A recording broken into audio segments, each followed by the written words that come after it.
Week 1 definitely lived up to the hype, and Bills Ravens got to be the headline.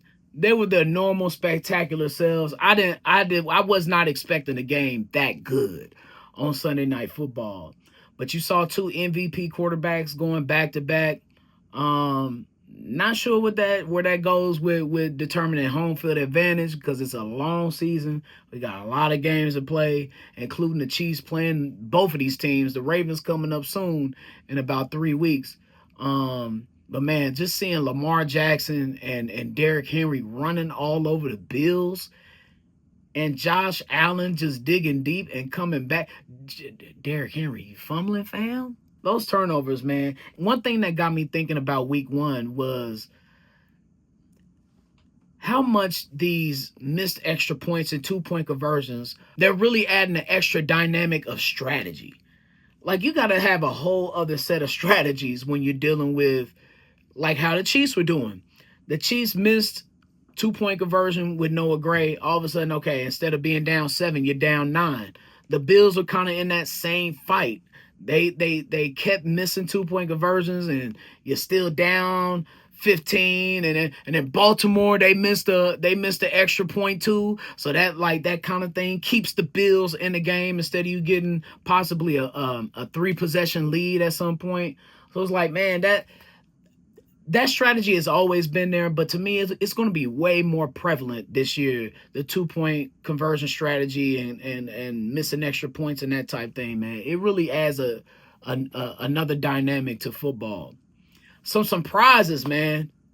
The Colts and the Jaguars. I beg your pardon? I picked the Colts and the Jaguars both to win, but to win big like how they did, I honestly never saw that coming from Daniel Jones. I'm pretty sure that Daniel Jones still is a free agent on everybody's fantasy football league. No way was anybody expecting any of that from Daniel Jones and the Indianapolis Colts. And it got me thinking, bro, that Colts defense, if they get a lead, if the Colts offense could somehow sustain some type of lead within these games, the Colts defense can really tee off and make things difficult. I see the Colts as being a big-ass headache for plenty of teams this year, and I might have to recalibrate, where I see them landing. They look like a damn near, like, again, week 1, okay, yes. But it's a certain way that you look, how you dominate another team. The Colts just smothered the Miami Dolphins. And I talked about how bad the Dolphins were going to be coming into this year. I didn't think they was going to be that bad this early. And how about the Jacksonville Jaguars, man? Yes, it's against the Panthers. It's their home opener. It was a weather delay. There was some, there were some factors there. But still, man, that's what you wanted to see with the Jaguars coming out swinging like that, looking good under a new head coach. Trevor Lawrence was looking very functional. You saw Travis Hunter making some plays out there. Now, I will say this about Travis Hunter. Fam, and I thought this going into the season, he's going to have to make a decision. And the decision should be wide receiver. He looked a little timid playing cornerback trying to tackle. Not saying he's not a tough guy or that he can't tackle. I'm not saying that, but yeah, stick to receiver. They might want to stick. If I'm the coach of the Jaguars, I would encourage Travis Hunter to pour all you can into being a great wide receiver, and we'll throw you in on situations on defense when you want to play cornerback. But for now, fam, just focus on being a great wide receiver right now. He shouldn't be starting on both. The wear and tear is going to get to him. He done already got hurt in practice some weeks back, a couple weeks back. So you want him to play receiver, man. He looks very fluid and very good at being more a receiver than a defensive back. I told y'all about them Detroit Lions. I told y'all they was going to take a step back because the coaching is not there. How it was last year. You lose both of your coordinators. Look, man, you can't help but take a step back, man. You maybe you're not implementing brand new schemes. Maybe you're not implementing a whole new system into your offense or your defense. But different people have different methodologies of coaching and teaching. And so if you're used to this one way of doing things, a la with Ben Johnson, and this new coach, this new offensive coordinator you have doesn't do things the same, you see the result. And they didn't look like themselves against the Packers at all. And yes, that's due to the Packers being better, but it's also due to the Lions being a little bit worse. Broncos were not impressive at all against the Titans. They were at home against a rookie quarterback. And yes, Cam Ward, he got the juice. He looks good as a Titans starting quarterback. He's going to be a good one. The AFC South going to have a problem with dealing with Cam Ward. But still, the hype that the Broncos had going into the season, you only beat the Titans by 8 points? Okay. The Bengals, not impressive at all. I think they got held to like 17 yards in the second half, that dynamite offense that the Bengals have. If you can't protect Joe Burrow, you're going nowhere. The Texans, I told y'all the Texans was going to take a step back. Now, okay, they're at the Rams, yes. But you put up, what they put up, 9 points, 10 points? I thought C.J. Stroud, y'all told me C.J. Stroud was finna be top 5. He was finna break out. They told me that everybody else on the Texans was to blame for C.J. Stroud not having spectacular stats last year, not C.J. Stroud. I don't know. They didn't look the part, certainly, against the Rams. I just think all those teams just look weak. They didn't match the hype that was brought into the season with the Lions, Broncos, Bengals, Texans. We'll see what they have to offer this week. The Packers could be the dominant team in the NFC this year. Yeah, buddy. They got offense, they got defense, they got home field advantage, and they have the advantage of having a third-place schedule.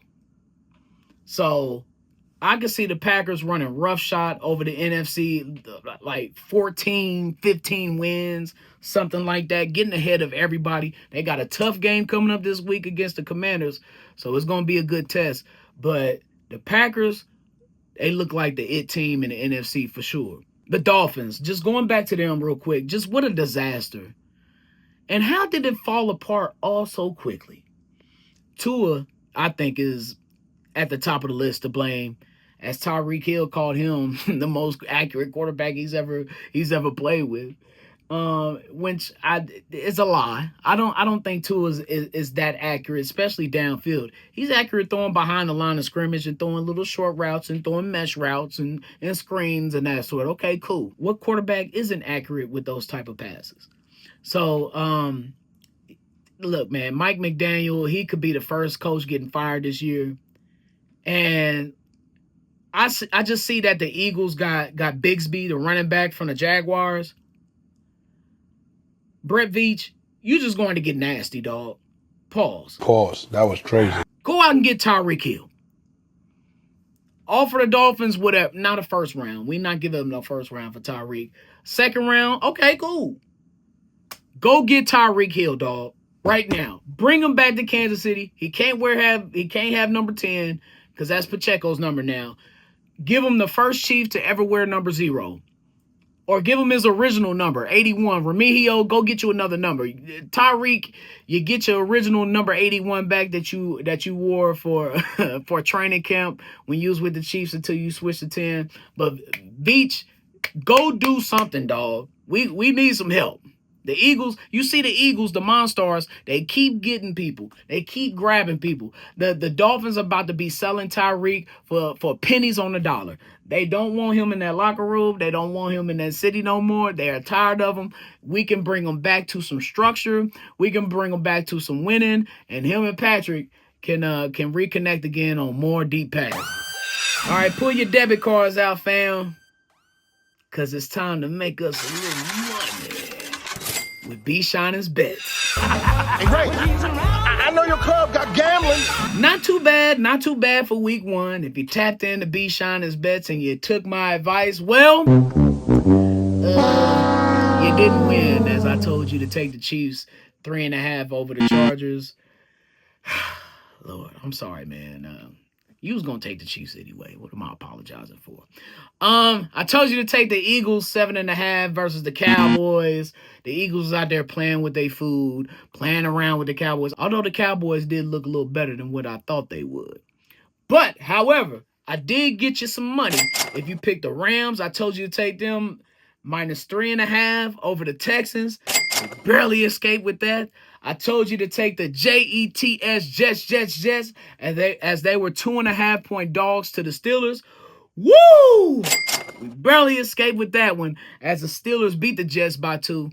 And then, my for sure bet of the week, I told you to take the Packers, 2.5-point favorites over the Lions. They surpassed that. This week in SHYNIN'S Bets, oh, it's some juicy ones. I love my bets this week. Take the Jaguars. They're giving them 3.5 points at the Bengals. I get it. The Bengals got that offense. It's their home opener in Cincinnati. They're going to be going crazy. All the, the Who Day Nation wearing they cute little black and orange and they little stripes in Cincinnati. That's cool. The Jaguars ain't nothing to play with, though, man. Take the Jaguars plus the points. Not sure if they're going to win that game outright, but they're giving them 3.5 points. And you saw the Bengals struggle a little bit against those Browns. Jaguars, way better than the Browns. The Titans, they're giving them 5.5 points at home versus the Rams. Take Cam Ward and the Titans to surprise everybody. I don't know if they win this game either, but I think it's going to be close. 5.5 points is way too much. The Titans were battling the Broncos in Denver week 1 on their home opener. It's going to be a tough game for the Rams going against these little feisty Titans. But take the Titans plus 5.5 home dogs against the Rams. The Colts, they're 2.5-point dogs at home versus the Broncos. Okay, I get it. You don't believe in the Colts quite yet. Somehow you believe in the Broncos, though? Fine. I'm telling you, man, cash in and take the Colts plus 2.5 against Denver this week. The Falcons on Sunday Night Football, they are 4.5-point dogs going to Minnesota. That's too many points, man. Take the points plus the Falcons. I'm going heavy underdogs this week, y'all. Michael Penix in that loss last week versus Baker Mayfield and the Buccaneers, that man showed me a lot. He showed me so much that this too much points for the Falcons, man. It's plus 4.5 at the Vikings. Why do the Vikings get that? I know the Vikings, I think they're going to be good this year, but not 4.5-point favorite good against the Falcons on Sunday Night Football. Take the Falcons plus the points.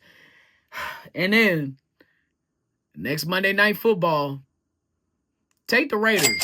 3.5-point dogs against the Chargers at Las Vegas. They're at home and they're dogs. The Raiders look tough. I hate them bastards. Y'all know how I feel about them. But they look good against New England last week. And I expect them to carry that momentum. I don't know if they're going to win against the Chargers again. Don't know if they're going to win. But take the Raiders plus those 3.5 points as they play their division rival in the AFC West. Can't wait for that uniform matchup, too.